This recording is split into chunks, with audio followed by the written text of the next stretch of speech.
Malaysia থেকে দেশে ফিরতে মধ্যরাত থেকে ইমিগ্রেশনে ভিড় জমাচ্ছেন শত শত বাংলাদেশি। পালিয়ে থাকা কাগজপত্রহীন এসব বাংলাদেশিদের অনেকেই ফিরছেন খালি হাতে। এদিকে মালয়েশিয়া সরকারের বেঁধে দেওয়া সময়ে জরিমানা দিয়ে দেশে ফেরার এই সুযোগ গ্রহণের আহ্বান জানিয়েছে কুয়ালালামপুরে বাংলাদেশের হাই কমিশন। কুয়ালালামপুর থেকে আরও জানাচ্ছেন সহকর্মী Mostafa Imran Raju. Falcon aluminium multilayer anodised হওয়ায় সম্পূর্ণ স্ক্র্যাচ প্রুফ। Falcon aluminium. চোখে মুখে বিষণ্ণতা নিয়ে দেশে ফেরার জন্য এই অপেক্ষা অভিবাসীদের। ইমিগ্রেশনের মূল ফটক বন্ধ, তাই পার্শ্ববর্তী পাহাড়েই কাটাতে হচ্ছে রাত। মালয়েশিয়ার বিভিন্ন অঞ্চলে ইমিগ্রেশনের চিত্র এখন এমনই। বাংলাদেশের সংখ্যা অনেক আছে, মোটামুটি আপনার দেখা গেছে 60% বাংলাদেশি, আর বাকি 40% হলো বিভিন্ন দেশের। তো আপনার 2-3 দিন ঘুরতেছেন, না খাওয়া পর্যন্ত ঘুরতেছে। ওই জায়গায় আপনার রাত্রে মনে করেন যে খোলা আকাশের নিচে রাত্র যাপন করে, এরপরে তো সিরিয়াল পাইতেছে না ডাবল বাসার লাগিয়া। বৈধ কাগজপত্র না থাকা অভিবাসীদের জন্য চলছে 500 রিঙ্গিত জরিমানা দিয়ে দেশে ফেরার সুযোগ।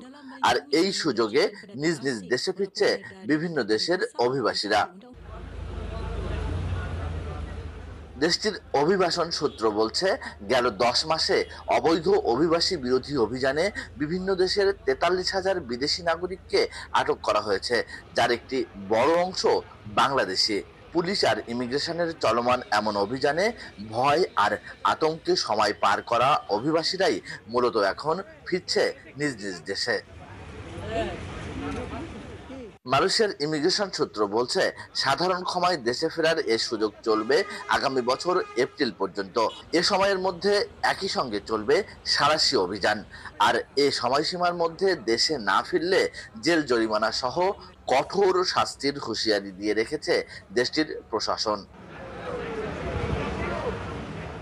এদিকে শেষ সময়ের জন্য অপেক্ষা না করে এখনই এ প্রক্রিয়ার মাধ্যমে কাগজপত্রবিহীনদের দেশে ফেরার পরামর্শ দিয়েছে মালয়েশিয়ার বাংলাদেশ হাই কমিশন। সম্প্রতি এ নিয়ে প্রকাশিত এক বিজ্ঞপ্তিতে প্রবাসীদের আরও বেশি সতর্ক হওয়ারও পরামর্শ দেয় হাই কমিশন।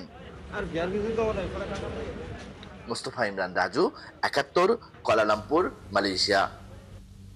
দর্শক, সংবাদের শুরুতে যেমনটা জানাচ্ছিলাম, মালয়েশিয়া থেকে দেশে ফিরতে মধ্যরাত থেকে ইমিগ্রেশনে ভিড় জমাচ্ছেন শত শত বাংলাদেশি। সেই খবর জানাতে আমাদের সাথে এখন যুক্ত হবেন সহকর্মী মোস্তফা ইমরান রাজু।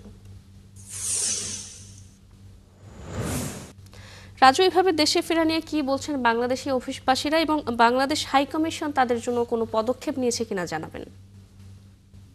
ভাইজান, আপনি যেমনটি বলছিলেন, আসলে আমরা প্রতিদিনের চিত্র এমনটি দেখতে পেয়েছি। আমি নিজে ইমিগ্রেশনে গিয়েছি এবং সেখানে গিয়ে এই চিত্র দেখেছি যে মধ্যরাত থেকে অনেকে সন্ধ্যা থেকে একেবারে খাবার দাবার নিয়ে কিন্তু তারা ইমিগ্রেশনের দরজায় অপেক্ষা করছে, যাতে সকালবেলা সে প্রথমেই সিরিয়াল পায়।